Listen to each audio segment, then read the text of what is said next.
And we are live. Good morning, everyone, and welcome to Radio 5G. My name is Michael Henry Dunn, and I'm glad to welcome you today with my co-host, Nancy L. Hopkins. Nancy, you want to say hello? Yes, hello, and welcome to Radio 5G, show number 2. Here we go. So, Radio 5G is a joint project of Cosmic Reality and the Sacred Academy of Geoenergetics, based in Crestone, Colorado. And we are focusing on the urgent need to awaken the public to the dire threat. I wish I could use another word, but there really is no other term to accurately describe what we're dealing with here. The dire threat of the heedless rollout of massive millimeter wave radiation, which is being called 5G. And this is our second show. Last week we interviewed the noted British anti-5G activist Mark Steele, which is available on YouTube. And today we are going to focus on the really remarkable article that was published by the Children's Health Defense, which is the organization founded by Robert F. Kennedy Jr., looking into bringing out important information around children's health issues. And so what we'd like to share with everybody today is going through this very thorough, in-depth, well-researched article, which, to my mind, is pretty much irrefutable that, at the very least, the 5G rollout should be stopped immediately so that proper and thorough investigations can be done by the telecom companies, not by the telecom companies, but actually by independent and objective bodies, so that this insane rush with this lethal technology can be stopped. It is so powered up by the political establishment and by the corporate entities behind it that it's going to take a massive effort. Basically, we're here to help wake everyone up and to galvanize a movement and to inspire people that we can do this, that we have the tools in our hands, that we can reclaim our power as citizens and just mount an effective movement. And it has to happen now. Time is short. This rollout is happening.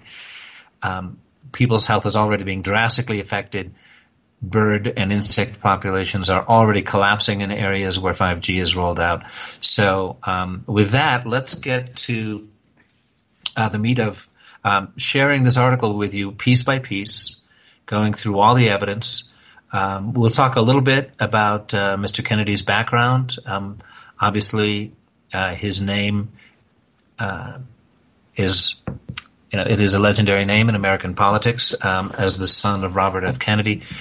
And he is also very much an inheritor of that legacy of public service. He's an American environmental attorney. I'm reading from the Wikipedia bio here. Author and activist. He serves as president of the board of the Waterkeeper Alliance, a nonprofit environmental group that he helped found in 1999.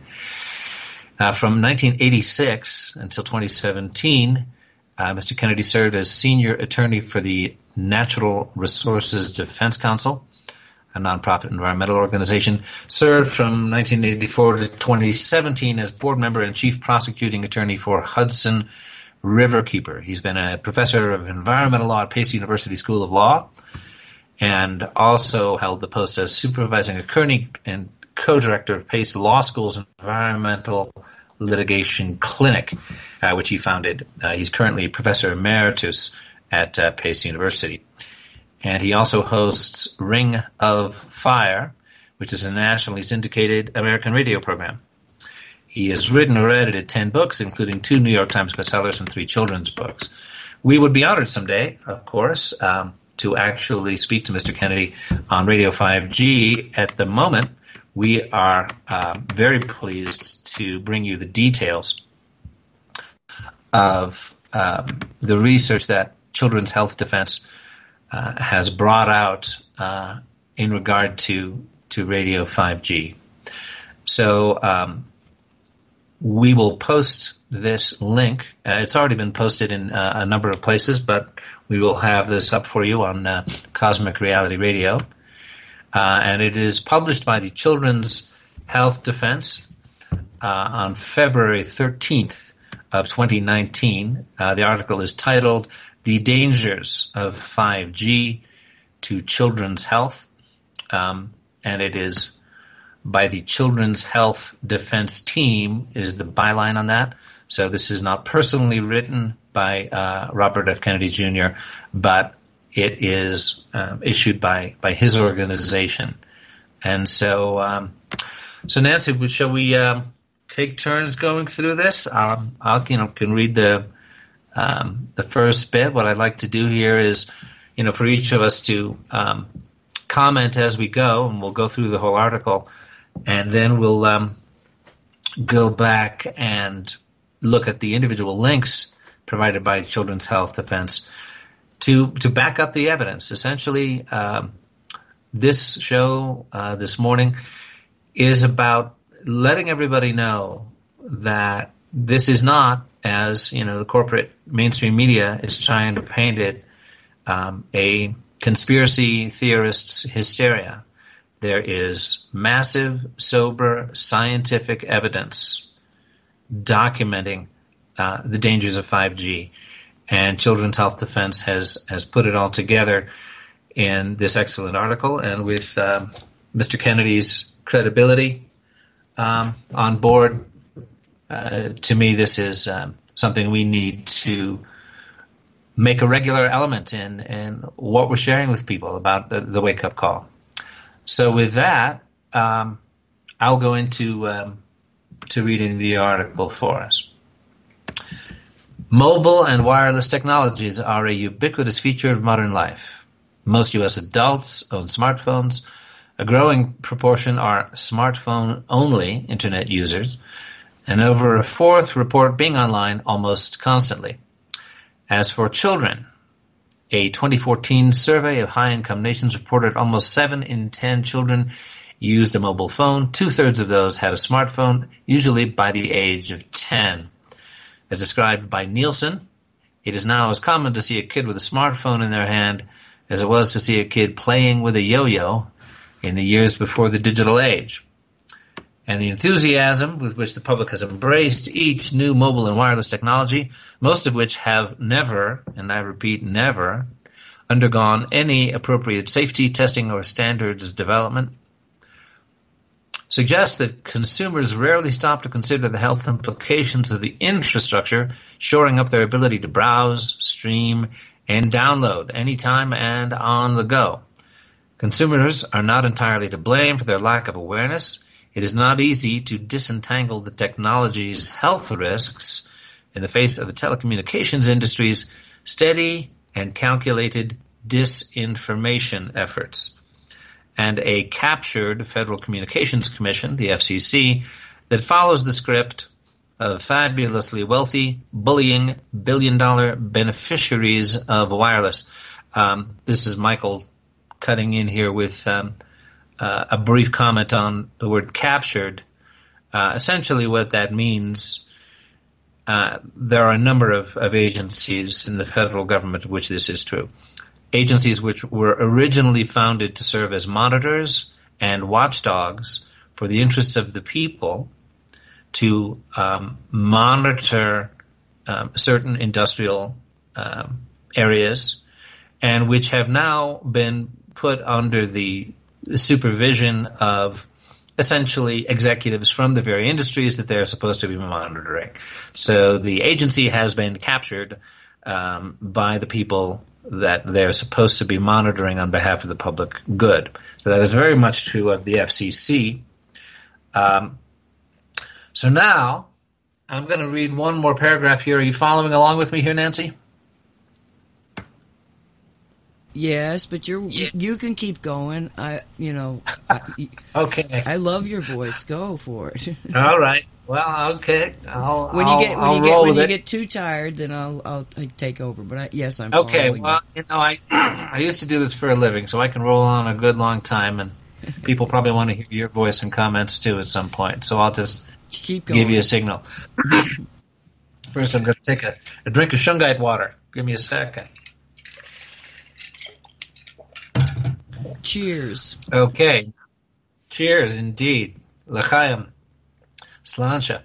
Now, however, a global 5G frenzy is upon us and is coming into full force. The rollout of so-called blazing fast 5G technology will dramatically increase the number of transmitters sending signals to cell phones and a host of new internet-enabled devices. The time is ripe for greater grassroots awareness of the undisclosed trade-offs between convenience and 5G's potentially catastrophic health effects. Far from a simple next-gen upgrade, powerful 5G or fifth-generation networks and technology are about to subject everyone. I'm going to repeat that. They're about to subject everyone on a continuous basis to unprecedented forms and amounts of what retired U.S. government physicist Dr. Ronald Powell calls mandatory irradiation without prior study of the potential health impact or any assurance of safety. Considering that young people with their smaller body mass and developing brains are particularly vulnerable to radiation, the Environmental Health Trust has termed 5G, quote, the next great unknown experiment on our children and the entire human population. So, early warnings. In fact, the giant uncontrolled experiment on children and adults has already begun, despite an urgent international appeal by tens of thousands of scientists, doctors, environmental organizations, and citizens calling for a halt to 5G deployment. In the year 2018, telecom carriers in the U.S. and Europe began rolling out 5G technology in dozens of cities, focusing for now on, quote, dense urban and high-traffic areas in the U.S. AT&T began positioning its 5G infrastructure in major cities in 8 states, and Verizon started offering 5G home broadband service in, quote, select neighborhoods in a handful of cities. For the most part, health concerns have ranked as a tiny footnote in the midst of the massive hoopla about 5G's speed and capacity. Although trade magazines admit that there may be some objections to 5G due to concerns over potential health risks. In both Europe and the U.S., however, individuals living and working in proximity to newly installed 5G towers and antennas are telling a different story. Many have immediately started experiencing health problems such as insomnia, miscarriage, memory problems, and other neurological issues, and there are widespread reports of annihilation of insect and bird populations. The United Nations whistleblower recently drew attention to 5G's dramatic impact on health in a widely circulated series of comments about 5G's seemingly overnight rollout in Vienna, Austria. Describing 5G as a silent war, she commented, children are the most vulnerable to 5G depredation because of their little bodies. Friends and acquaintances and their children in Vienna are already reporting the classic symptoms of EMR, poisoning, that's electromagnetic radiation poisoning, which include nosebleeds, headaches, eye pains, chest pains, nausea, fatigue, vomiting, tinnitus, dizziness, flu-like symptoms, and cardiac pain. They also report a tight band around the head, pressure on the top of the head, short stabbing pains around the body, and buzzing internal organs. And just before you go on, I want to reiterate here, this is a United Nations whistleblower that has already seen what it's doing in Vienna. I just want people to realize that this is actually, we're not talking about what will happen, we're talking about what is happening.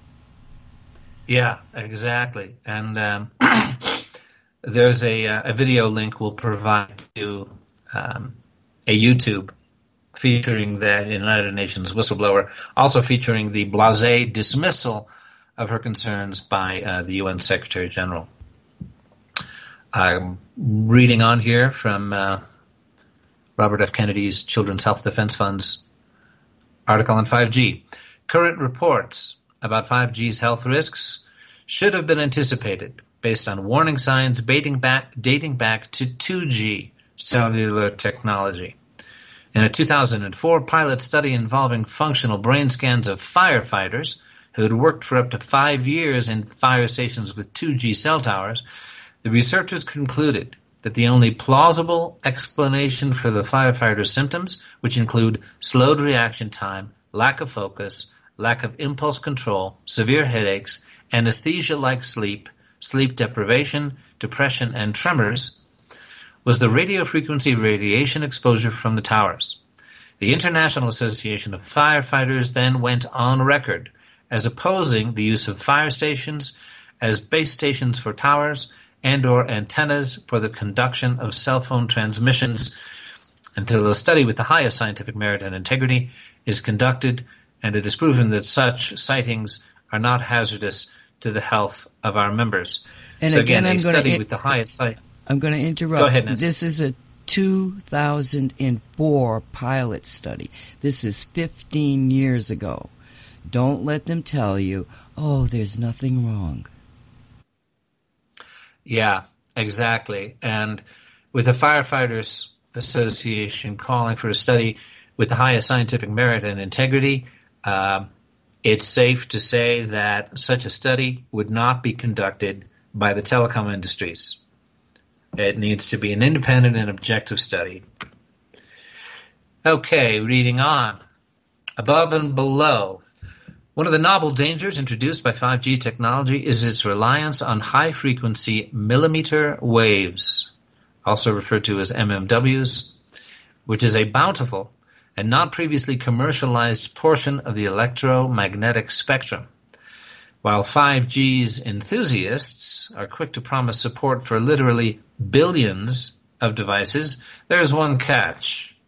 The shorter millimeter wavelengths cannot travel as far as the lower frequencies used for earlier generations of mobile technology. Thus, while there were about 300,000 wireless antennas on U.S. cell towers and buildings as of the year 2016, which, by the way, represents a doubling since 2002, 5G will require exponentially more, millions of small cell towers spaced every 500 feet on every street corner. So organizations who are concerned about the health hazards of wireless radiation note that right now you don't have to live next to a cell tower. But once they have these 5G cell antennas everywhere, you will not be able to move away. Unfortunately, the nowhere to hide aspects of 5G are even more serious because ground-based 5G systems will be supplemented by satellite-based systems.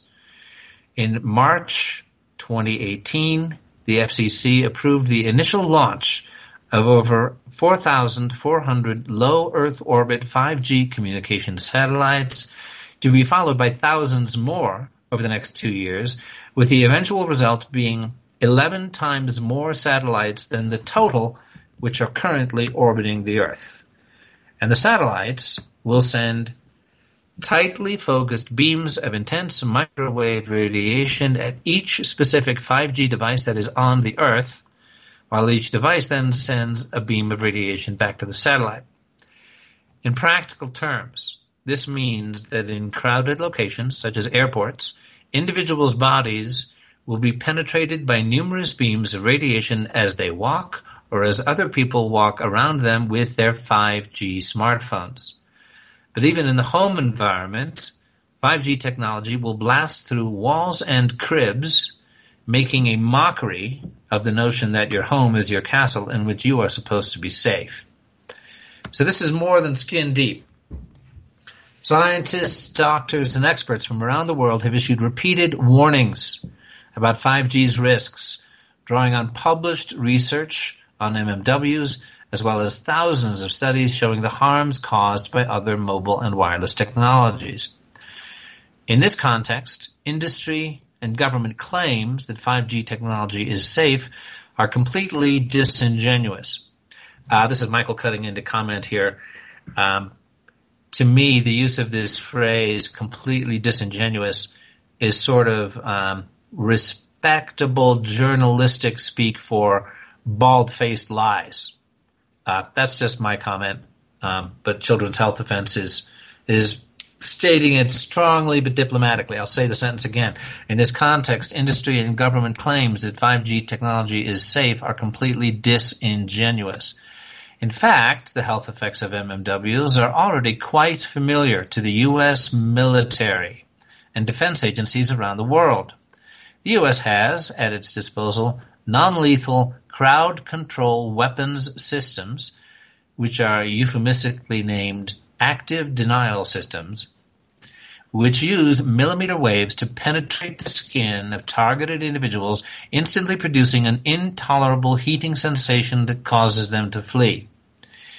In a research commissioned by the U.S. Army to find out why people ran away when the beam touched them, they discovered that targets, quote, feel like their body is on fire, end quote. Researchers also have warned that the same parts of the human skin that allow us to sweat also respond to 5G radiation, much like an antenna that can receive signals. Let's pause it here because I'm laughing now. I'm yeah. You know, I mean, okay. So the Army, excuse me, with all its weapon systems and technologies, decided to create a crowd control weapon system. All right, and then they made all of the stipulations of what they wanted to do, and they put it out to the various contractors capable of doing this. And I'm not sure, but I think Raytheon's coming to my mind were the people that got this thing. And you're telling me that the Army didn't know why these people were fleeing? Well, because the Army was cooking them with microwave radiation. This is so preposterous. I mean, it's that crazy insanity. We thought we were just gonna, yeah. I'm sorry, I had to point that out. That these people darn well knew what they were doing. Oh, why are they running away? Well, because you wanted them to run away. It was crowd weapons control. Yeah, we thought it was a meditation ray that would make them all peaceful and serene. Right. We wanted to heat them up. They were a little cold. What the heck? I'm sorry, but go on. Yeah. I'm glad, to get your expertise and input as we go. As a former U.S. Army energy weapons specialist, that's what's needed to remind people here of what's going down. Okay, so I'll keep reading here from Children's Health Defense article, organization headed by Robert F. Kennedy Jr. A moratorium urgently needed. When the FCC endorsed the transition to 5G in the year 2016, then Chairman Tom Wheeler, who is, surprise, surprise, a former telecom industry lobbyist, vowed to, quote, allow new 5G technologies and innovations to evolve and flourish without needlessly prescriptive regulations. Thus, even though 5G represented a radical shift in technology, the FCC proposed no further safety studies, instead continuing to rely on its outdated, excessively permissive, and thus widely criticized radiation exposure guidelines that are based primarily on a 30-year-old analysis many years before the emergence of most of the digital wireless technology in use today. A recent government study by the National Toxicology Program, which determined that cell phone radiation causes cancer, deemed the 3-decade-old guidelines unprotective. 5G poses risks to all life on the planet, people, animals, insects, and plants. However, it is clear that fetuses and children are among the most vulnerable members of the human population. Even prior to 5G, Swedish researchers concluded that, quote, children are indeed more susceptible to the effects of EMF exposure at microwave frequencies. And they reported that children who began using either cordless or mobile phones regularly before age 20 had more than a 4-fold increase brain tumor risk. Describing brain cancer as the proverbial tip of the iceberg, the researchers also observed that no other environmental carcinogen has produced evidence of an increased risk in just 1 decade. So you often hear people, this is Michael commenting, talking about how, well, you really need a study over a period of years, like with microwave ovens. I mean, you're going to get cancer from, heating up your hot dog. Well, we'll find out in about 10 or 20 years when those good old watchdogs in the captured agencies from the industry let us know. So this represents a more than 4-fold increase in brain tumor risk in just 1 decade. It's produced evidence of it. It's not that it takes 1 decade. It starts happening right away. Okay, so back to the article. Well, just let me point out that, just let me point out that that's about as peer-reviewed as you can get. You know how they always want to peer review these things, so they go on and on and on, and millions of people are dead before they get to the conclusion, well, maybe it's killing somebody. The peer review in this case are the people that are dying as they wait. Exactly. Going back to the article, the UN whistleblower states, people's first reaction to the idea that 5G may be an existential threat to all life on Earth is usually disbelief and or cognitive dissonance. Once they examine the facts, however, their second reaction is often terror. We need to transcend this in order to see 5G as an opportunity to empower ourselves, take responsibility, and take action. I just want to pause here a second that what she is saying, the UN whistleblower here, is to me one of the key things we need to focus on. That, for most folks out there who are not aware of the extent to which democracy has been captured, the federal government has been captured by corporate interests, who are not aware that these corporate interests are controlled by a small group of corporations, which are controlled by a small group of families, all of whom have, their interests forefront and not humanity's. Once most folks who don't know all this, they think, well, Verizon's just trying to get me faster speed on my internet, and trusting the paternalistic, big brother government.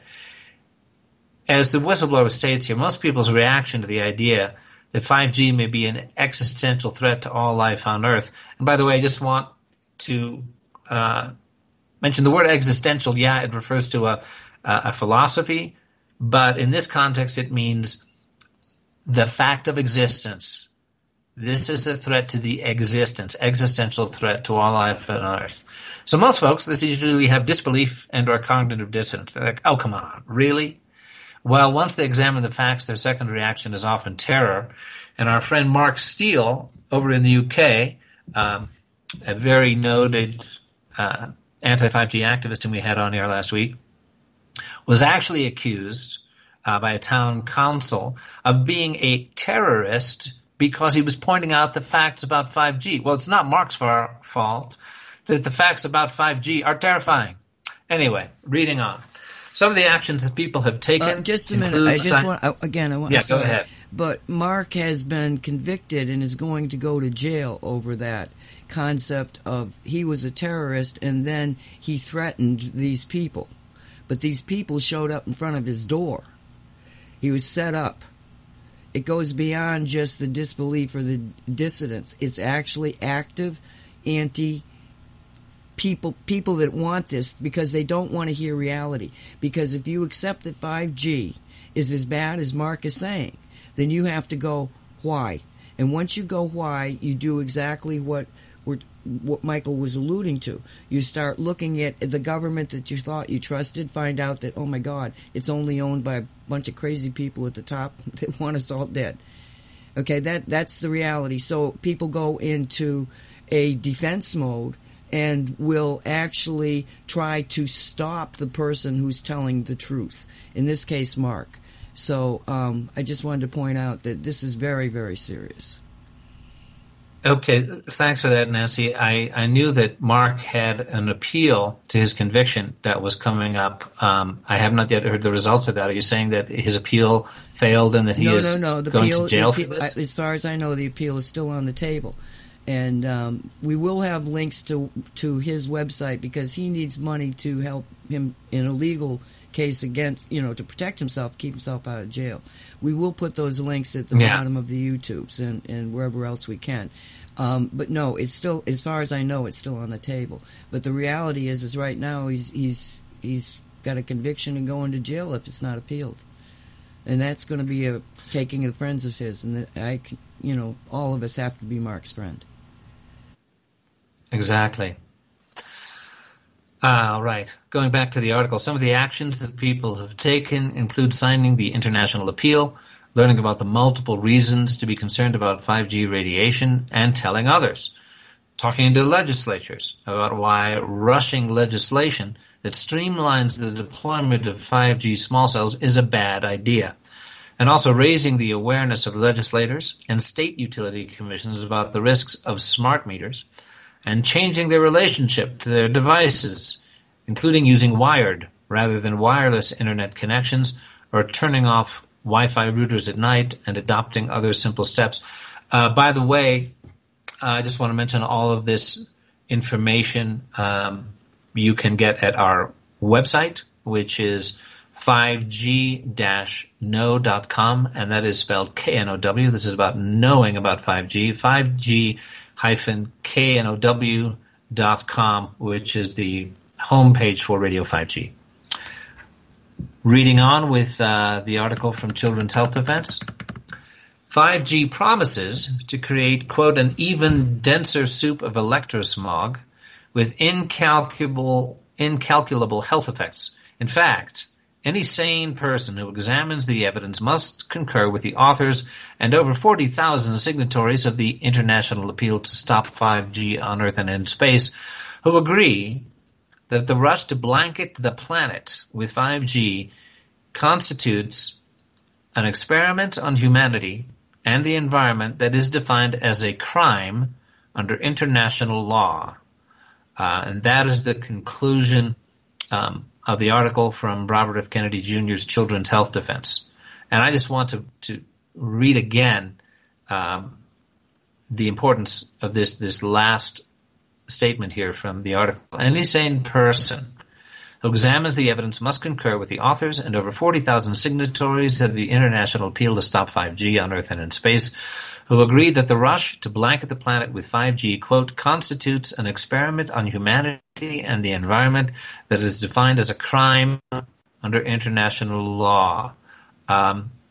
This is particularly crucial because this is a matter of justice and the rule of law. This, if we cannot find any more powerful motivator to restore the rule of law internationally than this incredibly toxic experiment on the whole biosphere, let alone our children, our homes, our families, there cannot be any more powerful motivator for us to cut through the interference from the corporatocracy and make international human rights law effective and enforceable.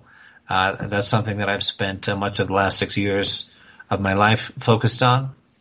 And in this moment, thanks to meeting Nancy Hopkins and other key allies here, has motivated me to totally commit to helping to wake us all up and take effective action. So, Nancy, at this point, we can go back and start to go through the article step by step and share with people the links that back all this up. Do you have any comments at this point? Just want to jump in.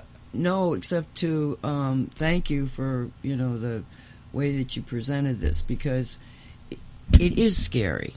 We understand that, but what we're trying to say, what even Mark Steele is trying to say, is the law is there. All we have to do is educate the people who are in charge of the law, which is the government, the local government, and your local your local law people. See, if we try to go after this at the federal level, we're not going to get it done. Because the federal level is not in any way, shape, or form designed to help us. They're designed to control us. We need to be able to do this at the local level. Now, that seems like, oh my God, you want me to, what do you want me to do? Go into the streets? What do you want me to do? Okay. What we want you to do is to go to the website, 5g-know.com. And there's a list of different organizations, state by state, that are in some way or another activists regarding this subject. We want you to find out what those people locally to you are doing, and then to join their efforts. And if you don't see it on the list, would you please find out. You can find out your local. Find out who it is out there that might be talking about this. Anybody that shows up at some meeting and says, do you know about 5G? Start looking at your local environment to find the people that are speaking out against it, and see if they have an organization. And if they do not have an organization, then organize it yourself. Now, I'm so convinced that we can do this for a very practical reason. Back in 2013, some real estate guy came into a residential area, mine, and they bought up, it was about an acre of land that had a number of houses on it, because this is old Florida real estate. And they bought it up, and they were going to put in some kind of a resort. It sounded like, didn't sound like it was going to benefit the residential area. It was just ridiculous. They were going to have buses coming in, and all these strangers, all these people that nobody knows. I mean, it was insane. And so myself and two other people are sitting there going, we'd gotten the notice from the zoning department. Oh my God, what is this? What is this about? Well, one of my friends is a real activist in local government, and she went and found out what they were planning. And, then it was like, oh, no, we can't let this happen, because we can't let it happen. So we made up a petition, and then myself and this one other girl, we went door to door through this neighborhood. And it was so strange, because in this neighborhood, you have just a huge number of different types of, not different types of people, but people from different backgrounds. There's people from all over the Caribbean. There's people from, all over America. I mean, it's just this little place that has just a whole bunch of different people. And so when I'd go up to a door, I was a white person in an area that was mostly islanders, and so you got this a white person can be dangerous to you kind of thing. And that was what they were. I was a stranger too, and they didn't want to open their doors and stuff. And I'd say, look, I'm trying to tell you about the neighborhood. And as soon as they start finding out about this, well, then the door opens up. Oh, I'll sign that. And one woman who was really scared, she was like, no, and then I kept feeling like, she needs to hear this. And pretty soon she starts listening, and the next thing you know, she joins us, and she starts introducing us to her neighbors. Well, to make a long story short, we stopped that project. And the people who were on the zoning board that were responsible for okaying it actually asked us what our organization, no organization, and they're like, well, I don't understand. Why are all you people here, and why are you so well organized if there's no organization?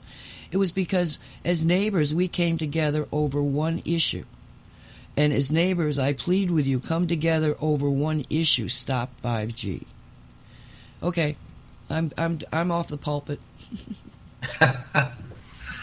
Okay, well, thanks for that. That's the essence of it that we're asking people to do, and it's not just locally in the communities, and that's where it starts. With that saying we hear these days, which is to think globally and act locally. But effective action can happen on the neighborhood level, in the community, town, municipality, state level. Especially the state level can be effective.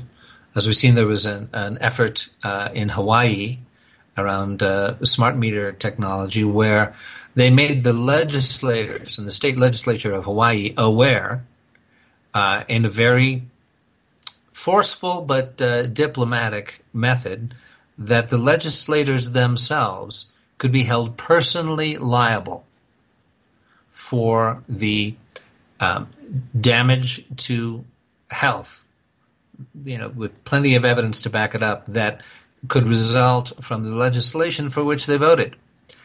And once you get legislators aware that there is actually, a method in the law that puts their own homes at risk, their own retirement savings at risk because they have allowed themselves to be persuaded by corporate propaganda to vote for a heedless rollout of dangerous technology, well, then it begins to be possible to have some effect at the state level. There's a number of towns that are already banning 5G. I'm thinking of particularly that town in California. The name, you probably know the name of the town in California. Bay Area. I'll think of it in a moment here. That has already, with a number of other towns in California, voted to ban 5G. These are mostly high property value locations. Those folks have major investments in their property value. Mill Valley, and they don't want to see it plummet along with the risks to their own health and that of their families. Okay, so going back to the article here from Children's Health Defense. How are we doing on time here, Nancy? Okay. We've got another 15 minutes before our break. So the article, The Dangers of 5G to Children's Health, from Children's Health Defense, the organization headed by Robert F. Kennedy Jr. Skipping down to, let's see, the second paragraph of the article, where it says, consumers are not entirely to blame for their lack of awareness. Speaking of the health risks, it is not easy to disentangle the technology's health risks in the face of the telecommunications industry's steady and calculated disinformation efforts. And the article includes a link on the word disinformation and takes us to an article from The Nation. And that article has a headline, How Big Wireless Made Us Think That Cell Phones Are Safe. A special investigation, and subtitle, The Disinformation Campaign and Massive Radiation Increase Behind the 5G Rollout. This is an article by Mark Hertsgaard and Mark Dowie of the well-known magazine The Nation. So it begins by exposing the role of FCC Chairman Tom Wheeler, the wireless industry's point man in Washington, and it goes on to outline how the telecommunications industry, having already effectively captured the agencies that are supposed to monitor them, then went on to create the propaganda campaign, assuring everyone that that the 5G rollout is safe. Never mind that even the World Health Organization has classified cell phone radiation as a carcinogen. Yeah, I think, I really think it's probably important to read this article. Yeah. Because it gives you a feeling for some of the mindset behind it. Can we do that? To read it aloud? Yeah. Oh yeah, sure. Let's do it. Yeah, it's a well-written article. Yeah, let's do this. Do you want to take a hand at reading the first couple paragraphs there? Sure. Yeah, I'll give you a hand if you want me to. Take a drink of water. All right. And let me know when you want me to come back in. Okay.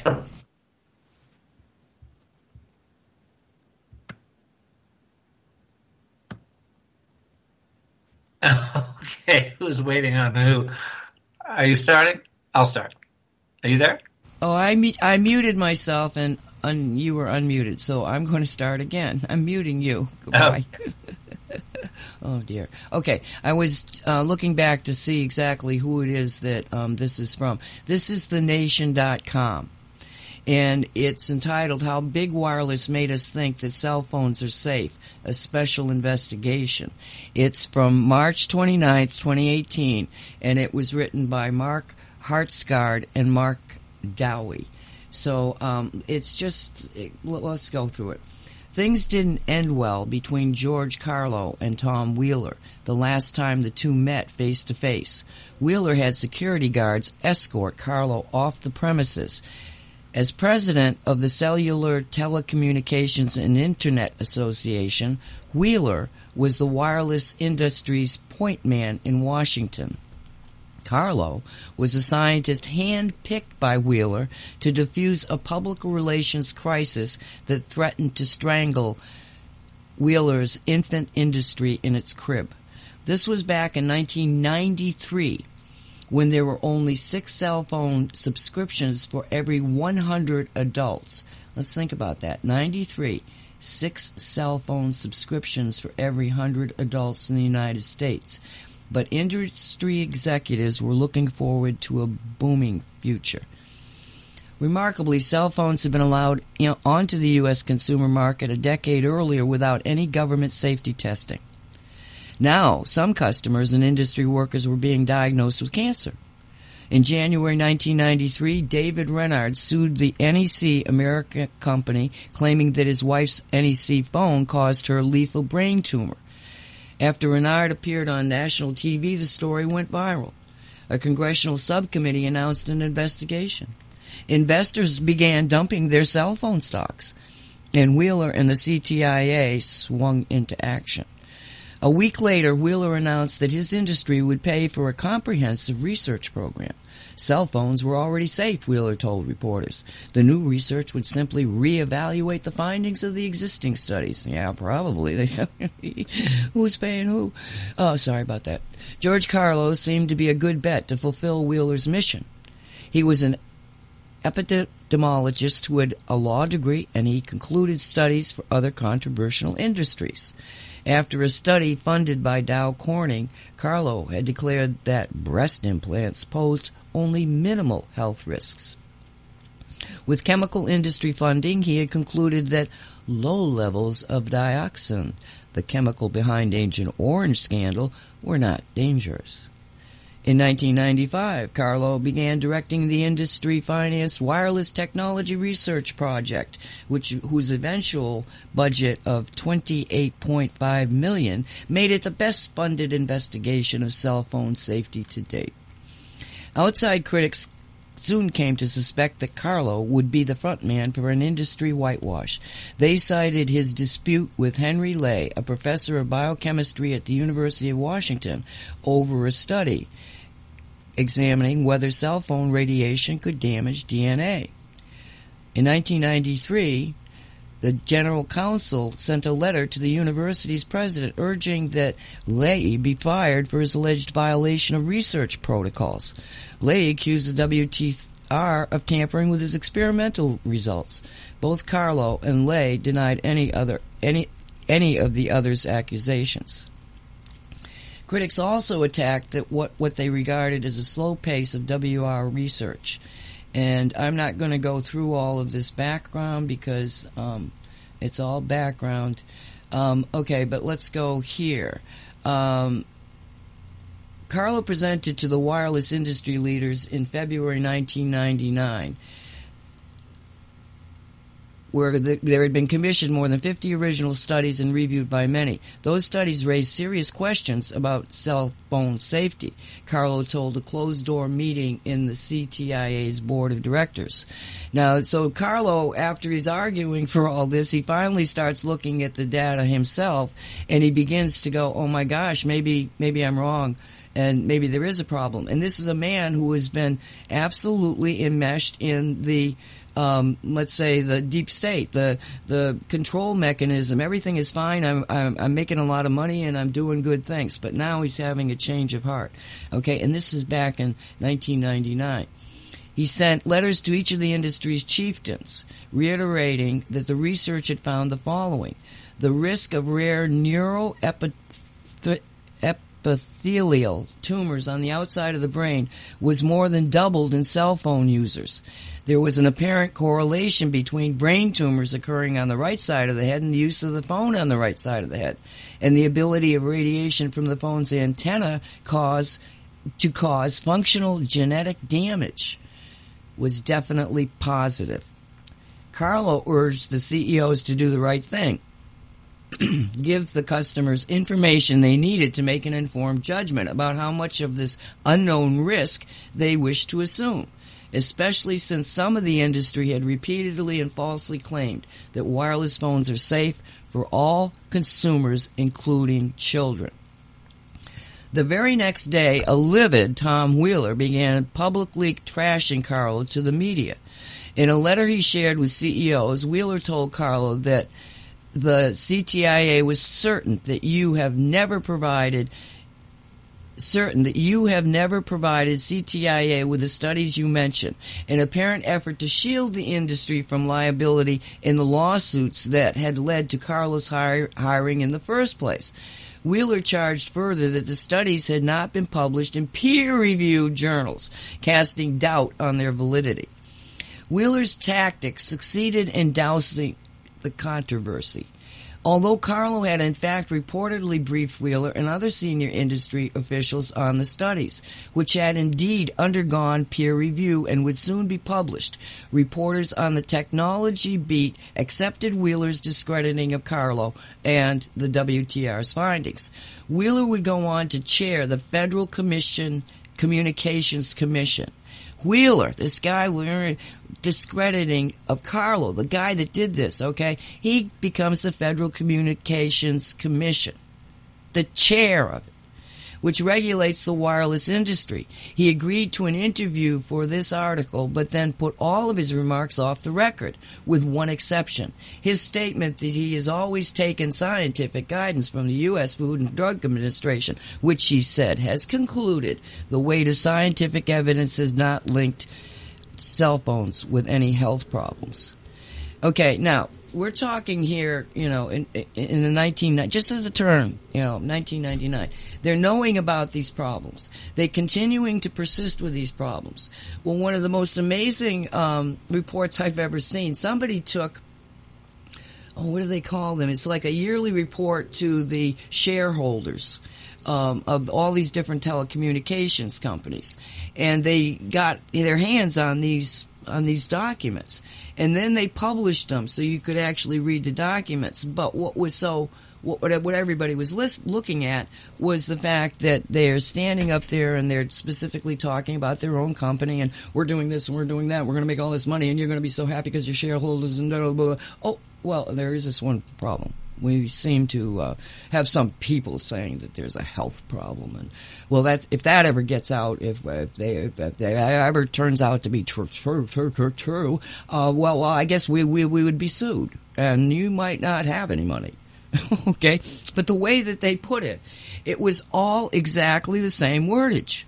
It was like the whole community of telecommunications companies got together and said, oh my God, we got this problem. And then said, well, how are we going to address it to our shareholders? Well, we'll tell them about the problem because we got to cover our own fannies. Now, this is 2014. By 2016, they had figured a way around it. Because in 2016, Lloyd's of London added it's called Exclusion 32. And they had added it to their all of their health insurance policies. Now, Lloyd's takes on the riskiest business and is known to be the insurance company that will, write a policy for you if you decide you're going to jump off a mountain and see if you live. I mean, they're crazy in some of the things that they have actually taken a risk on. And here, in 2 years after these reports to the shareholders saying, well, we could get sued, what happens? The industry is supposed to protect in case of your insurance company is going to protect you if something terribly goes wrong. Well, they put Exclusion 32 in that says that if you develop any health or mental derangement because of wireless radiation in any form, they're not going to pay your insurance. So my brother, who died of a brain tumor directly associated with cell phone frequencies, he would not be covered by insurance. That happened in 2008, and he would not be covered insurance after 2016. And my brother had a brain operation. He was semi-vegetative for quite a while. I mean, it's just a terrible, terrible, terrible way to die. But he wouldn't have been able to get any kind of assistance because it never would have been covered by his insurance company because of Exclusion 32. So if you think there's no dangers, then you ask yourself, why did the telecommunications company warn their shareholders they were going to be sued? Maybe. And why did the entire industry of insurance say we're not going to insure you against anything? And I wish I had it in front of me to read, but it is so comprehensive of every possible way that you might run into an electromagnetic wave that could hurt you that they will not cover. You've got to know in your heart, if not in your mind, that there's something very wrong.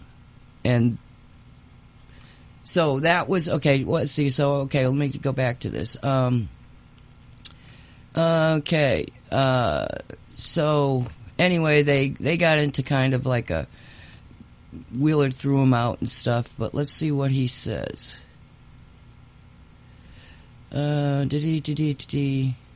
So they go on, and I'm not going to go through the whole thing. I wanted to, because they go on and they make the connection to the fossil fuel dangers, the tobacco dangers, all of this. I mean, it goes on and on and on and on about the things that they have lied about, knowingly lied about, for the entire rollout of the entire communication system. Okay. Oh, I have him muted. He just... Oh, sorry about that. Are you there now? Yeah, hello. Yeah, I'm here. I've been commenting to the air. Oh, gee. I apologize. That's all right. Okay. Yeah, this is such important stuff that you're bringing out here. Going back through the article, I can probably bring in a couple of things here. There's a description of how the industry actually did let Mr. Carlo make one final presentation, and they kept him locked in his hotel room under security guard until he made his speech, and then Tom Wheeler interrupted him after 10 minutes, said, "Thank you very much," cut him off. His evidence was not presented to the executives, and he was hustled back to his limousine and delivered to the airport. So the point, that they make in this article here, at the end of it, the guys who wrote this article say, look, we are not arguing that cell phones and other wireless technologies are necessarily dangerous. That's a matter for scientists to decide. Well, the science is pretty overwhelming. But their focus of the article is how the global industry behind cell phones undertook this campaign to make people believe that cell phones were safe, even when they had been given evidence to the contrary. And it brings up the fact that this underscores the need for caution particularly since it evokes eerie parallels with two of the most notorious cases of corporate deception on record, to wit, the campaigns by the tobacco and the fossil fuel industries to obscure the dangers of smoking and climate change, respectively. Just as tobacco executives were privately told by their own scientists, just as this guy Carlo told Tom Wheeler that smoking was deadly, and just as fossil fuel executives were privately told by their own scientists in the 1980s that burning oil, gas, and coal could cause a catastrophic temperature rise, so Mr. Carlo's testimony reveals that wireless executives were privately told by their own scientists in the 1990s that cell phones could cause cancer and genetic damage. And so his letters to the wireless industry CEOs are the smoking gun equivalent of the November 12, 1982 memo that M.B. Glazer, who was Exxon's manager of environmental affairs programs, sent to company executives, explaining about how burning oil, gas, and coal could raise global temperatures by a destabilizing 3 degrees Celsius by the year 2100. And for the tobacco industry, similar to the 1969 proposal that Brown and Williamson executive wrote, how to counter anti-tobacco advocates. Doubt is our product, the memo declared. It is also the means of establishing a controversy at the public level. In other words, this is, so damning, this tobacco industry letter that said, look, we know the science is strong, doubt is our product. We just need to get doubt into people's minds and establish a controversy about something that is cut and dried scientific fact. So this is exactly the same thing that is going on here. Now, just a side note with regard to, there's some pretty interesting research coming out about how, as we know, the phrase global warming is a misnomer. The climate is changing, and there's actual interesting research indicating it could actually be ultimately producing an ice age sooner than it will frying our brains. A different lethal threat to the humanity, but just a side note. So, but the main point about this is disinformation and propaganda. And when we need to cut through the cognitive dissonance for people, when we want to say, okay, don't just get terrified by these facts. Let's remember that this is a crime under international law, and let's just be very clear about the fact that this is deliberate disinformation and propaganda undertaken by executives who know damn well that these devices are not safe, and who will know, particularly at the upper levels, know very well that the 5G rollout, massive rollout of millimeter radiation waves, which they're calling 5G, is incredibly dangerous. So, are you ready for a break? Yeah, let's go for that break and a little bit of music. You got it. And this is Natalie Rise, Generations Will Rise. And we are live. Okay, welcome back, everybody, to Radio 5G, the hub for information to awaken, activate, and galvanize awareness and action against the heedless rollout of 5G. This is Michael Henry Dunn. I'm here with my co-host Nancy L. Hopkins, and we are going through the Children's Health Defense article. That's Robert F. Kennedy Jr.'s organization, detailing the dangers of the 5G rollout. And we are going through step by step in this article, which is substantially well-researched, backed up by numerous references to articles and studies.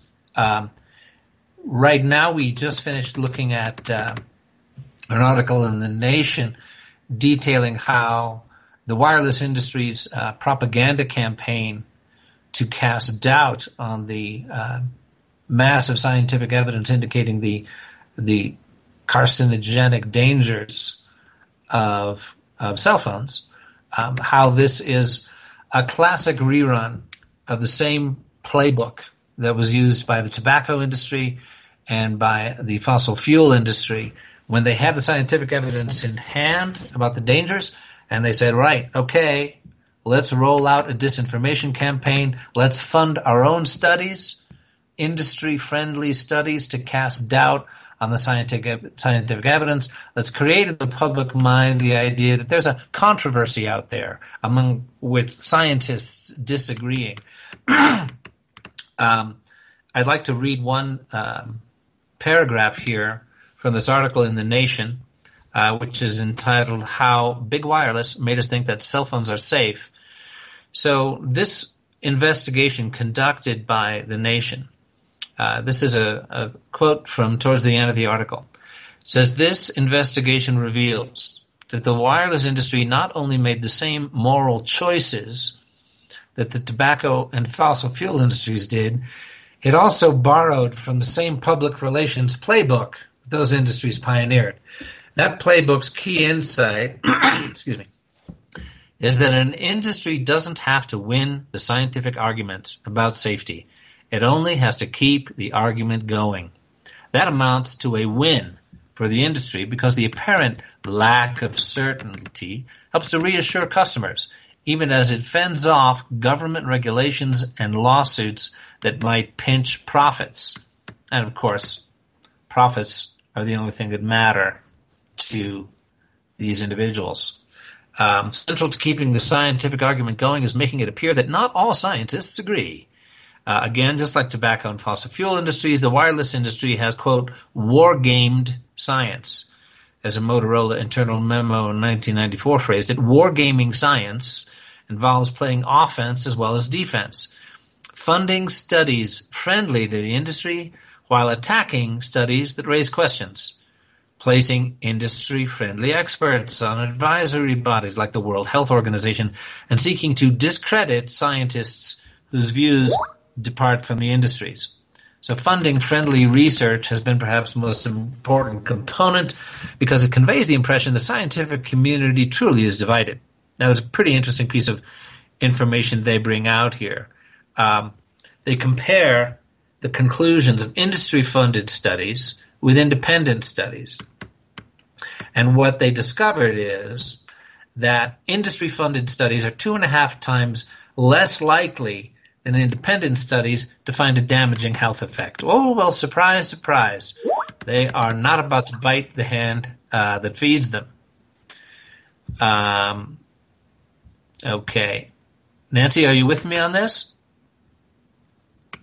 Yes, unmuted. Oh, okay, good. Just wanted to be sure you were on board. No, I am. Yes, it's amazing. It's okay. It's amazing. Keep going, please. Yeah. So just one other thing I wanted to mention here from this article in The Nation. One key player, and this again touches on what you brought up, Nancy. One key player has not been swayed by all this wireless-friendly research, which is to say the insurance industry. The Nation has not been able to find a single insurance company willing to sell a product liability policy that covered cell phone radiation. Why would we want to do that? One executive chuckled before pointing to more than 24 lawsuits outstanding against wireless companies, demanding a total of $1.9 billion, with a B, in damages. Some judges have affirmed such lawsuits, including a judge in Italy who refused to allow industry-funded research as evidence. So, again, that points to the fact that we really ought to stop and take some long cautionary thought here when we face the fact that insurance companies are not willing to insure against the risks of these supposedly totally safe devices, including Lloyd's of London, who, as Nancy said, will insure people who want to jump off a mountain and see if they live. That's a slight exaggeration to make the point. So, as we know, then they go on at the end of the article to point out the Internet of Things that's about to descend upon all of us, the 5G rollout, which essentially means there will be nowhere to hide. We will be irradiated without our permission and without any means of preventing it if we do not stop this now. This is going to be in every street corner, and they're looking at putting many thousands of low-orbit satellites in order to interact with every cell phone on the planet. It really can't get more alarming than this. We in a way, this is perhaps the most powerful motivation we could have for getting our act together and reclaiming our power as citizens, to reclaim participation in our government, which has essentially, at the federal level, as well as, most likely in some cases at the state level, has been captured by the corporatocracy. Can I just add two things here? First off, what he just said about the Italian judge who would not allow the communications companies their data. At least we realize that there is one judge that understands, and that's the key. Is the law is behind us. The law is very explicitly behind us, and what we need to do is get the legal people, the ones that are supposed to be out there protecting us, to do their jobs, to take the governments and make them do their jobs. And it's just not just standing up as a citizen. This is a worldwide phenomena. 5G is all over China. They're controlling China in a way that, if it's only for control, well, essentially in China, if you somebody puts a black mark against you, you can't get your money. You won't be hired. Your friends won't call you, because if they call you, then they're put in the on a blacklist. It's a complete control over, the Chinese citizens. And Max Egan is very, very vocal about what he knows about the China thing, and he can give you the details of it. That in and of itself is frightening, but it's what we're saying about the health effects. Now, there's so many people out there that are suffering right now, like in where was it? Vienna, they said, in Great's Head. There, I think. Oh God, I keep getting this thing wrong. The one in that Mark is so concerned about in England. It's all over the place. I understand that the airports are all 5G'd. I understand that in New York City and other big cities, it's already there. Down here in Florida, certain small communities are already 5G'd. And it's just like it's already happening. We don't have the time to sit around and think about it. All we can do right now is ask you to pay attention and to get active, if it's just to sign the petitions that are out there. And we'll give you the link for the one that is the biggest one that I know of, Michael, the one with the scientists and the international presentation of it. We'll give you the link to sign that petition. But there's more and more. And, we've created this website, 5g-no.com, to be able to not control what's happening, but as a place where information can be found that you can trust. And we need you to bring us that information. So if you can possibly see your way to becoming active in what we're doing on that website, that's where you can not necessarily go into the streets, but just do the research in your own neighborhood, in your own state, and find out who do you have to talk to make your voice heard. Exactly. Yeah, it is going to cascade, this movement, because, just since I published on my personal Facebook page yesterday, the launch of Radio 5G, highlighting this article from Children's Health Defense, it's already being shared massively, and people I know personally are getting in touch with me and saying, I had no idea about the scientific evidence. Saying, they're just seeing, the latest, exciting Verizon ad about, the super fast downloads and the Internet of Things. And to know that someone as reputable as Robert F. Kennedy Jr. can cite all these, massive, substantial scientific evidence regarding the unbelievably dire. This is where, people just stopping it, this sounds so fantastically dangerous. How could they possibly be doing this to us? Why would they? This will affect them. Also, the cognitive dissonance of getting people to understand that this is being rolled out by people who do know at the top levels exactly what it's capable of and what it does. Let me just quote for a second from TakeBackYourPower.net. It's an excellent organization, by the way. We're going to be highlighting all of the other really effective organizations out there. This is not about competing for attention and funding. That's how they keep us divided. This is about joining together all of the like-minded groups. So there's a great article on TakeBackYourPower.net, which quotes the UN whistleblower we've referenced here in this article from Children's Health Defense. Disclosure about 5G and its considerable risk for humanity is occurring within the United Nations. This is thanks to longtime UN staff member and whistleblower Claire Edwards, who recently, you can look her up on YouTube, and her confrontation with UN Secretary General Antonio Guterres. She points out the first 8 months of World War II with no fighting was called the phony war. Using millimeter waves as a fifth generation of 5G wireless communications technology is a phony war of another kind.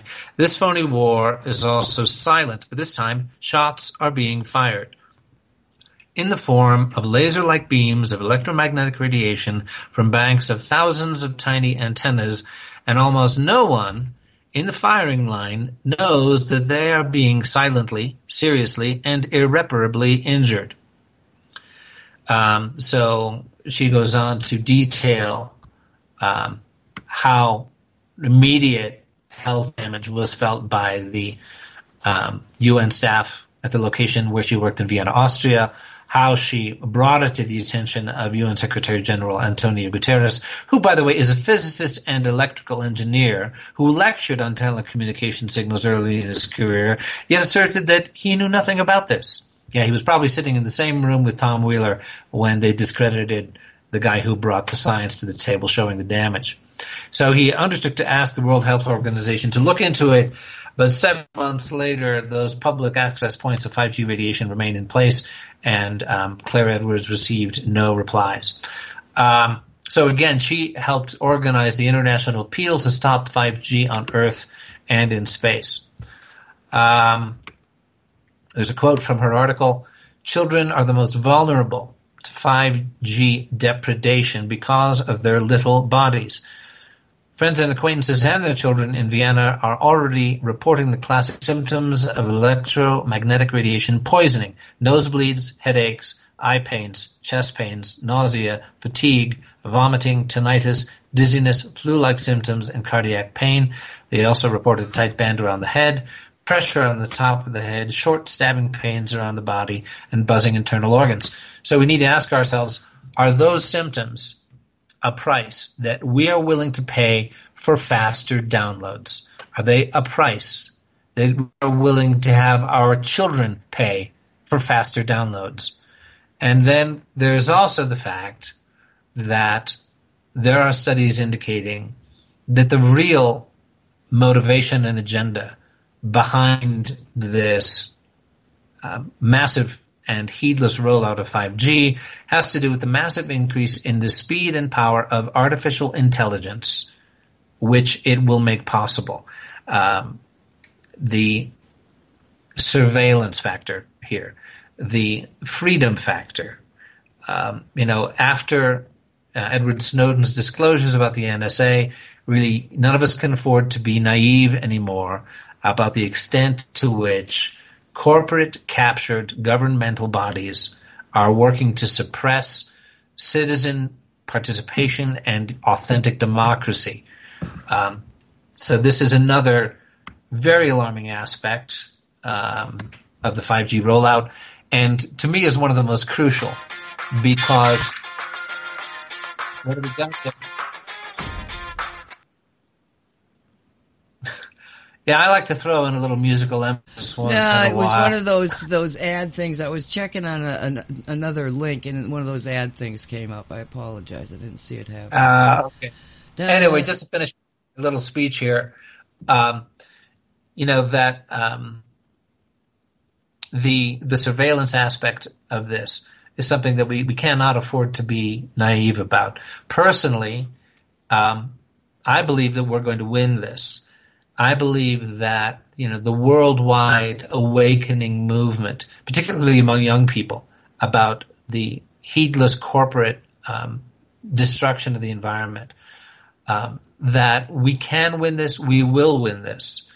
And I believe it's possible that at the upper levels of the corporatocracy, they are seeing that they can and will lose against the freedom movement, and that the rush to implement thousands of low orbit satellites with massively increased AI capability may very well be viewed by them as putting an electronic prison around the planet, such that we will have literally no privacy, and we will be subject to mandatory irradiation on every street corner.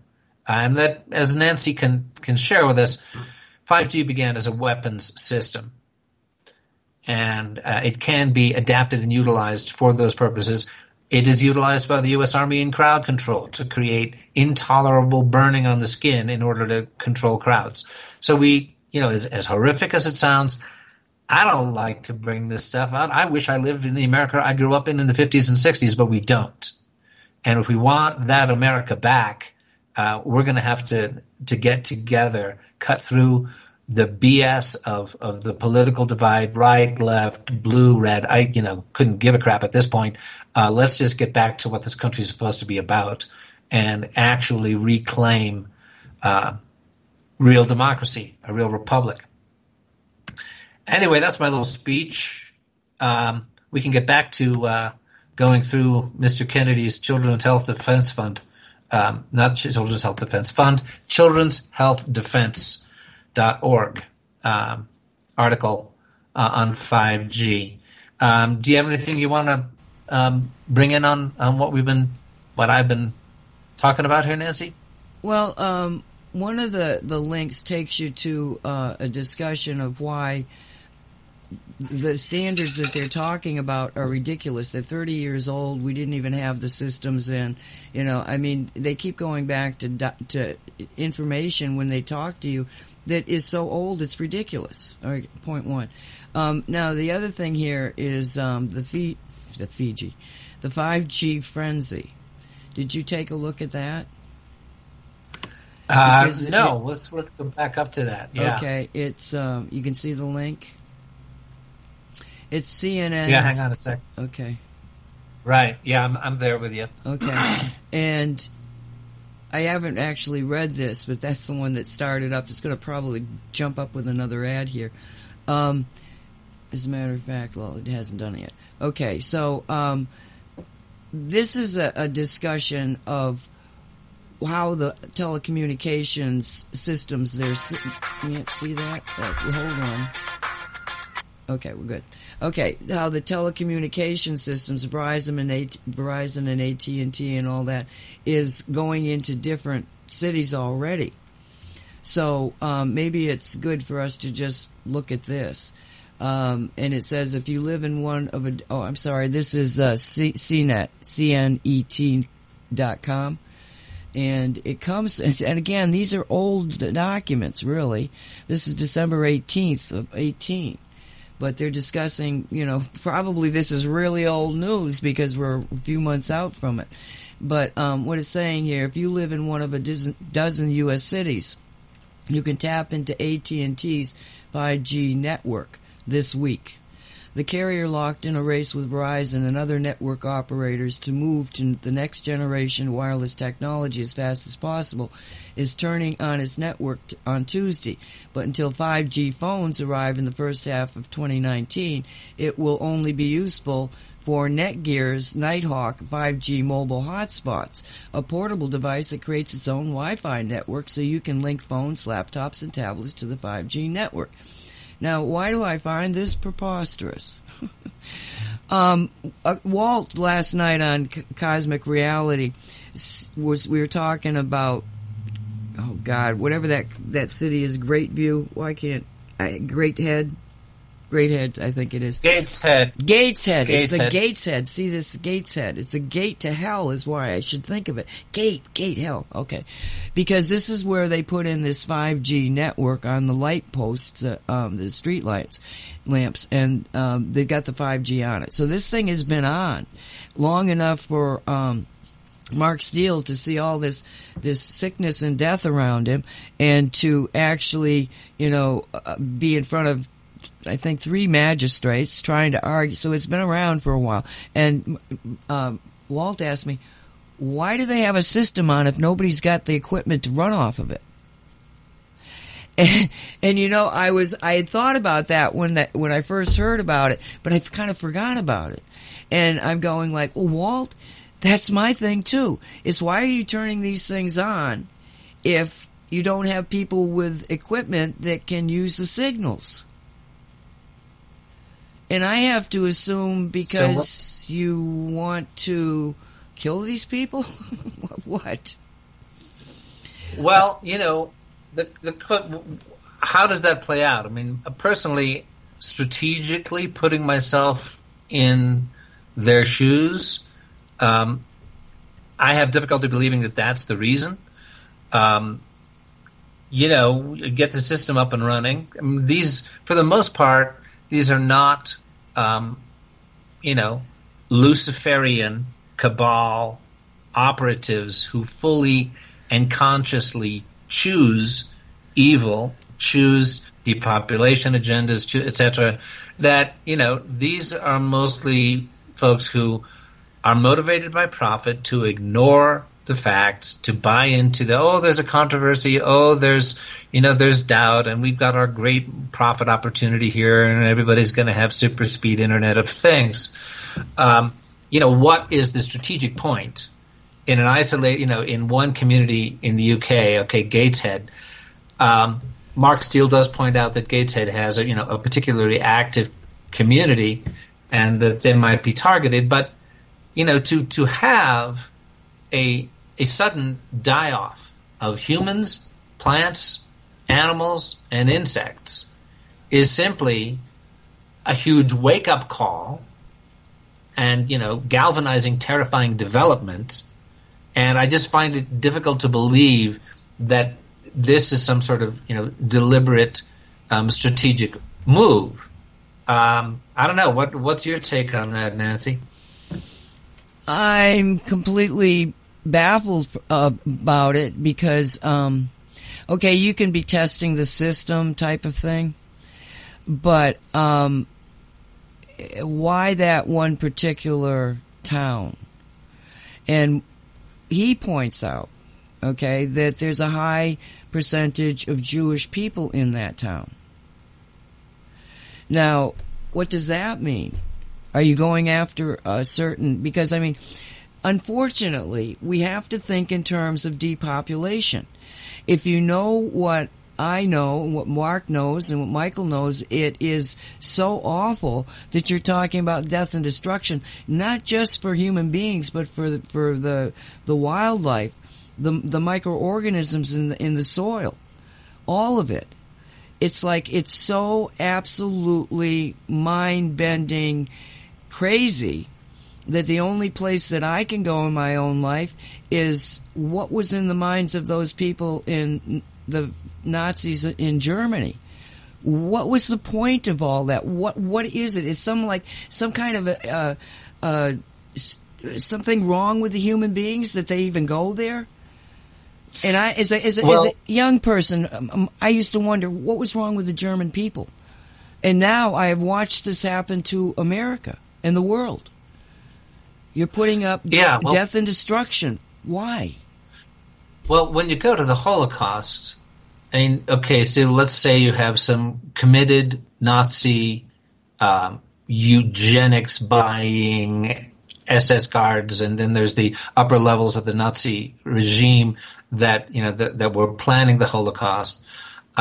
Okay, that is a intrinsically evil, racist, bogus eugenics fueled, movement within Nazism, tapping into certain elements that they could exploit in the German mindset and culture. And that's all very well documented. But it was for a specific perceived good, if you can use that word, on the part of the Nazi regime of the triumph of the master race, right?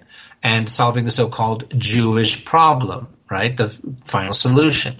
So that's, as intrinsically evil and utterly deplorable as it is, at least we can recognize, in the Holocaust, a specific objective that would do one group of people good while exterminating another group. Here we're talking about exterminating the biosphere, and that's where the cognitive dissonance comes in.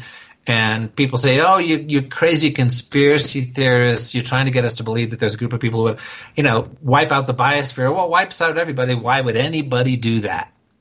Well, let's leave the why question for later. It's happening. If you want to call it, it's, as Mark Steele said, the growing spiritual awareness in his life. He said, no, this is God versus Satan. This is good versus evil. Satan hates life, period.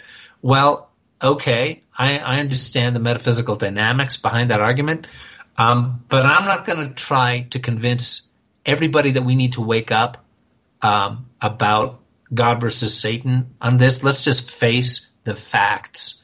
Let's just deal with the facts and saying whoever's doing it, and for whatever reason, it must be stopped because the science is overwhelming. It's being rolled out as we speak. The damage to children and life and the biosphere is happening as we speak. Let's save the argument for later about why anybody would do this. We need to stop it. Well, I think that the reason that I was prompted to bring it up, because I don't want to go here either, but the reason that you would bring it up is to remind people. Now, you and I are old enough to be of the, remembering World War II through the eyes of our parents.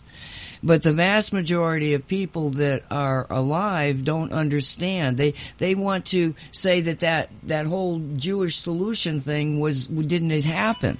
I mean, they actually use the concept of it's some kind of a conspiracy on our parts that the Holocaust actually happened. And what I'm saying here is that, wait a minute, this actually did happen before in a very small way. And if we don't look back at our history, we're going to repeat it. There are groups of people that are so weird in the way that they think that they can somehow, going to justify somebody else's life. No. This doesn't, it just doesn't even get in my head unless I look at the concept of good and evil. It comes down to the dissidence thing. So yes, I'm not saying that they're after just the Jews because they're going to kill us all. They're killing the biosphere. The sixth extinction is well underway. Okay, but to the point you're making, no, I don't want to go there either. It is a problem. We can fix it, period. There's no problem fixing it if we come together. But for those people that, don't understand that it's not that it's not happened before. It has happened before. Where a whole group of people, many times, genocide, why do we know the word? And in this case, they're going to kill everything. I mean, it is the ultimate example of evil. And pretty much. I don't think we can take this road without at least addressing it, not focus on it. But, what's behind it all? Yeah, and when you go to people's cognitive dissonance about just being unable, and at a certain point unwilling psychologically, to integrate these facts into their worldview. I mean, that was my reaction, back in the early 2000s, when people I knew came to me talking about 9/11 as an inside job, and I did not want to hear it. And what I said was, look, I know that there are immoral, multinational factions, corporations. I know that there are corrupt government agencies and factions working with these corrupt corporations. I know that that Operation Northwoods, stuff like that is possible, but I'm sorry, you're going to have to give me some pretty irrefutable evidence to get me to believe that those planes, went into those towers and into the Pentagon, on an inside job basis that was not only known by the government, was allowed to happen by certain supra-governmental factions, but was actively planned by them. And, I had the same kind of reaction. Just do not make me live in that world by facing me with facts that I cannot ignore. Well, eventually I saw facts I could not ignore. And I had to go live in that world, and I had to take a look around me and say, all right, so do I go into denial? I can't go into denial anymore. I've seen the facts. So what do I do now? Do I just say, oh, well, the world's going to hell in a handbasket, and I'm just going to go live as nice a life as possible? Well, that's not the way I was raised. I can't do that. So a certain portion of the people can be awakened. Some can't. There's a group of people we need to reach who can awaken and who are willing to do something about it. And we're going to deal with all kinds of, as usual, attacks and on our own credibility, etc., just like the gentleman in this article had to deal with. But, that's all right. We're going to be facing far worse than that if we don't stop this. Where we need to really, to get the biggest punch, is go after your legislatures, primarily at the state level. And we'll get all the information. We'll work to get this so that we know what's happening. Vermont is a state that apparently has said no 5G. I got a link on it, and I never went back to really read it. So there is activity out there. We have to identify this activity. Because if we don't take action right now, it's a dead zone. That's all it is. Yeah. And the concept of evil that we talk about, and you mentioned AI. Why do we need this new technology that only is one of control? See, they keep using 5G, and they keep, saying it's 5th generation, and that's a lie.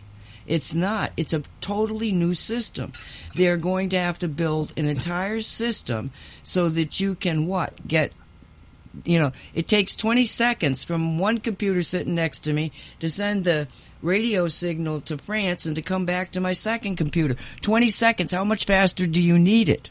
If this is the reason that they're telling us we have to do this, but you'll cook the entire planet, does this sound like we're not in a lunatic asylum and somehow the inmates got a hold of the place? This doesn't make any sense. Yeah, I think the aspect of this about the massive increase in the speed and capacity of artificial intelligence as being the real agenda behind this. That's the thing that we need to focus on. A good friend of mine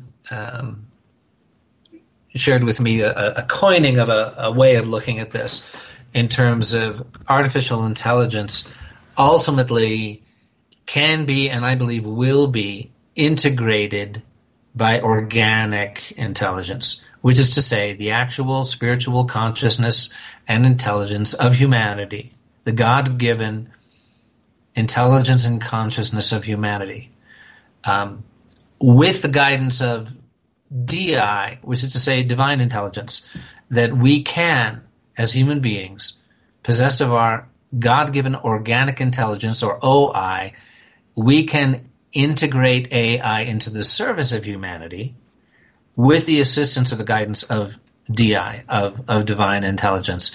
And that's what I believe this whole movement is about, and what we are undertaking here.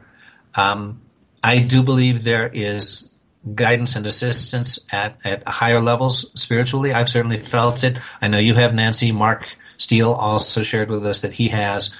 And yet it's boots on the ground. We've got to do our job. It's not going to be like, a heavenly band full of angels coming to set me free is going to, just turn off 5G for us. It's a boots on the ground effort. We have to do our part. So I've just realized I was quoting James Taylor there. I wasn't quite sure. It's from a song somewhere. Thank you, James. Anyway, yeah, don't know nothing about the wild wind, but I can tell you that it's bound to be because I can feel it, child. Yeah, thank you, James.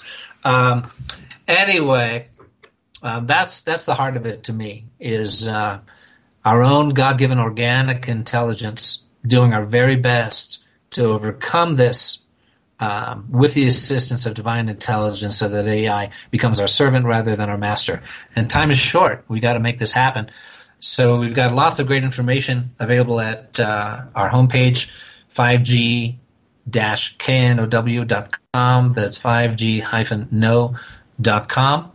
And if there are any folks out there who are already part of a group or organization that is working to stop 5G, please get in touch with us. We want to work with you and to alert people in your area, or people who are aligned with your specific focus, so that we can all work together on this. This is going to take a worldwide movement, and we've got to start here in the U.S. And I will be shortly putting together a live presentation, which, once it opens later this spring, we'll be taking on the road, being in touch with important anti-5G activist groups in various states, wherever the action is in terms of a crucial movement or moment that can make a difference. That's where we intend to be, and it's not going to once we see this being covered in mainstream media, the anti-5G movement, well, then I'll believe that there's really a shift going on. But in the meantime, you should not expect to see a big feature at MSNBC or CNN or Fox focusing on how, well, there seems to be an active movement in the United States raising alarm about the implementation of 5G, which seems to be causing cancer in children. You're not going to see that, folks. You'll see it on Robert F. Kennedy Jr.'s Children's Health Defense, but the fact is that the science is overwhelming, and it's been known for a very long time, and now it's being implemented, and it's hurting people, children, the biosphere, and it's up to us to stop it. So again, 5g-know.com.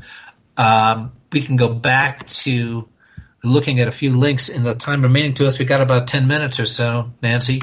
Do you have any spots in this that, in the Children's Health Defense article, that it'd be good for us to focus on?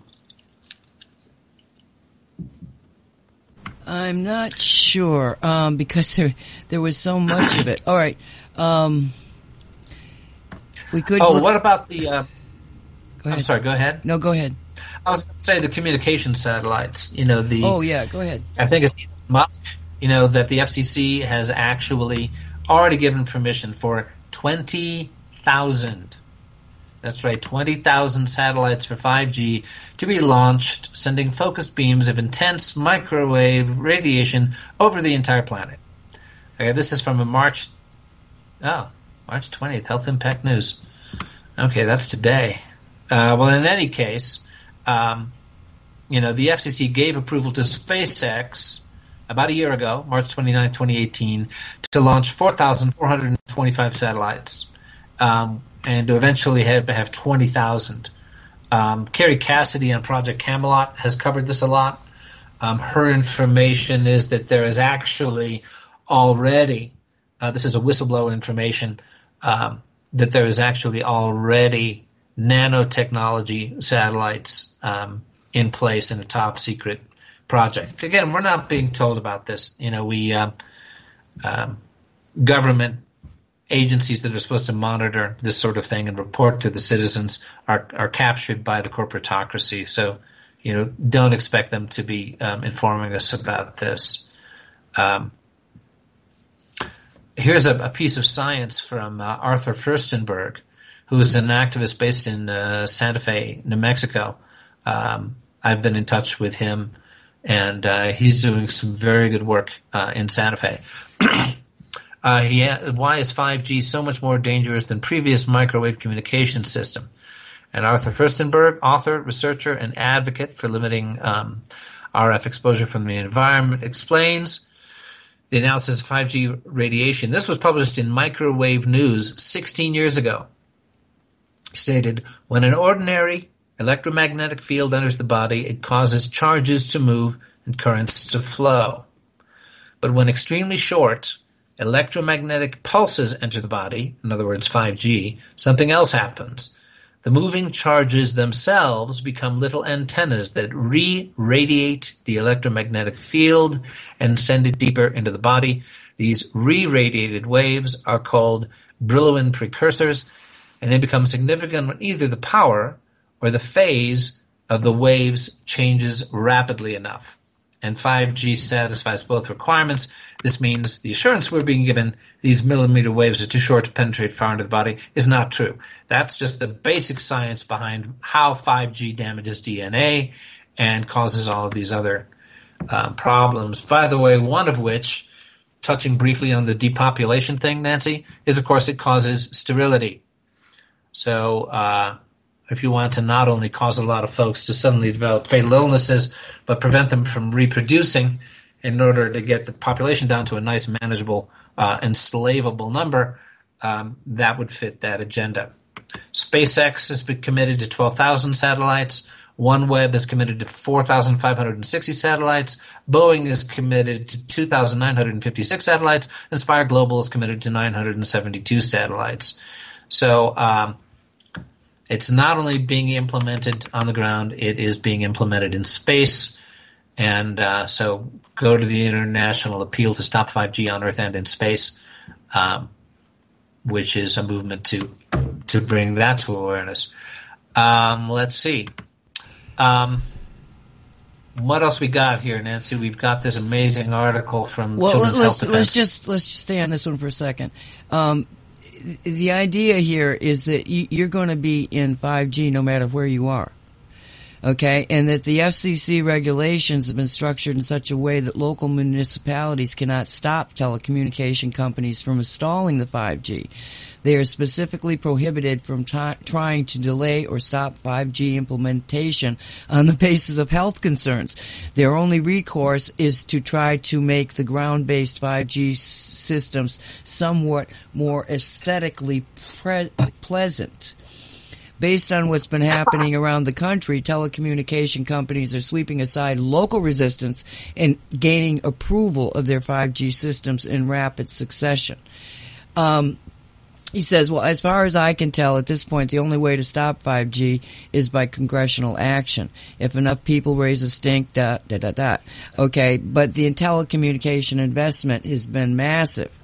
And if you want to watch, different, they give you links here for other articles and videos that are talking about the health risks. It's just, it's a little bit insane here. I mean, it just truly is. And all I can tell all of us is that we're in it together. And it is just a system. In other words, if you, it has to be plugged in. Now the real problem is all the satellites that they're putting up there. because there's a tremendous amount of danger coming from the skies now, never mind the chemtrails. So the whole thing is very unnerving, disconcerting, and kind of terrifying until you think in terms of, my God, there's 7 billion people on the face of the earth that can stand up and say, no way. It's a system. Right. It can be stopped at any given point. Exactly. And that, that can happen and it will happen. And I know you and I both believe that, the ultimate outcome here, it's not going to be easy, and it's not going to be free of cost to us as human beings to stop this. Ultimately, I believe that freedom will win, humanity will win, Gaia herself, the consciousness, the unified consciousness of the planet will win, and yet it's not going to happen by us sitting around. There are, let's just call it other levels, other beings that stand ready to help us and are helping us. But it's our responsibility. I'd love to close by focusing in these last few minutes here on all the reasons for hope, on all the actions that we can take, on the fact that as there's that famous quote from Gandhi, which I think it comes at the end of the famous movie on the life of Gandhi, which is that whenever he felt deeply troubled by the difficulties of the struggle, he would remind himself that every empire and oppressive faction in history that has ever tried to enslave the people for the interests of small groups of governing classes, they all eventually crumbled and failed, that they carry within them the seeds of their own destruction. And just about the only benefit I can see of 5G is that it's so freaking horrific that people are massively waking up now, and that we are going to be forced to take back our power as citizens, to make democracy meaningful again, to restore the American Republic to meaningful life, and to create an alliance with the people around the world who share those same values. So again, at 5G-knw.com, if you go to the Stop 5G links page, you can get in touch with a number of different effective groups. Anything you'd like to chime in here with, Nancy? I don't think my feeling is that we're going to win, and because I believe that enough of us are already awake that are fighting it. I have no doubt about the fact that we're going to win. The question here is for the individual. Are you going to get involved in an amazing story? You're going to sit on the sidelines and just let it happen and go with the flow? You've got to get engaged if you really want to make the most out of your existence on this planet. And one of the things that people keep coming up and saying, well, is Shungite going to be able to save us from 5G? No, because 5G is killing all of the insects, all of the biosphere faster than 4G. But the fact of the matter is that 4G is also killing us. It's doing the same thing, but slower. What you need to do is you need to educate yourself on how to get yourself to the next level where you can think and you can be an activist. Please, Shungite will get you out of the 4G fog. And I'm not going to get into a Shungite discussion, but you do have an out right from the get-go. For very little money, you can get an environment that is Shungited. The Shungite changes or attenuates the 4G signals, so they're no longer hurting you. And 5G is not fifth generation. it was designed as a weapons platform, a way of control. And the odd thing, the thing that made me laugh, is that Sprint is in the process of suing AT&T because AT&T is advertising the implementation of their 5G network. And the lawsuit involves the fact that Skype is the other one, Sprint. Sprint is saying to AT&T in the courts, it's a different system. You can't be calling it fifth generation because it's a different system. It's a whole different system together. So the actual telecommunication companies are falling apart because Sprint went and told the big secret. It's a different system. So right. Yeah. Yeah, when I think about this, what's coming up for me when you're talking about the action that can be taken, and do you want to be a part of this story? And it's not going to happen if you don't become a part of this story. It's like Thomas Jefferson said, we cannot expect to be carried from tyranny to democracy in a feather bed. That's not going to happen. We need to join this story, join this battle. And I'm reminded of a quote comes to mind from your old friend General George S. Patton, Nancy. Saw the movie again not too long ago. And in that opening speech, you probably remember this, he's talking all this blood and guts to this big gathering of soldiers. And when he gets to the end of it, and he says, now be proud anytime to lead you wonderful guys into battle. And at the very least, you can say, this is from memory, by the way. You can say when you're sitting with your grandchildren on your knee someday and they ask, Grandpa, what did you do in the Great World War II? At least you will be able to say that you did not dig ditches in Alabama. Right? Now, this is not to cast aspersions on any honorable ditch diggers in Alabama, but we are in the great moral and human rights issue and struggle of our time, and the stakes are actually even greater than they were in World War II. And so I urge everybody listening, I'm doing the best I can on my end to be a part of this story, and so that we can tell our grandchildren, and if we win this fight, we will have grandchildren, great-grandchildren, that we did our part in the movement and struggle to essentially to free humanity from a manifestation of evil. There's really no other way to characterize this. That's what it is. The science makes it indisputable. So with that, now we're coming up on our last minute or so here on Radio 5G, the information hub for awakening and activating to stop the heedless rollout of 5G across planet Earth. Any last words for us here, Nancy?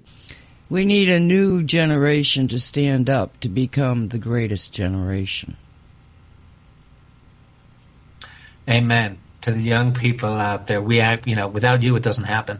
And there's a huge environmental movement happening right now among the young people. And if they can see that there's no greater environmental cause than the rollout of 5G destroying the biosphere, then we cannot be stopped if we have the younger generation with us. So with that, thanks everybody for joining us here at Radio 5G. And again, that's 5G-know.com. And we look forward to seeing you again next week. This broadcast will be turned into a YouTube, which will be available shortly. And God bless everybody. See you next week. Thank you for listening. May it be. Let it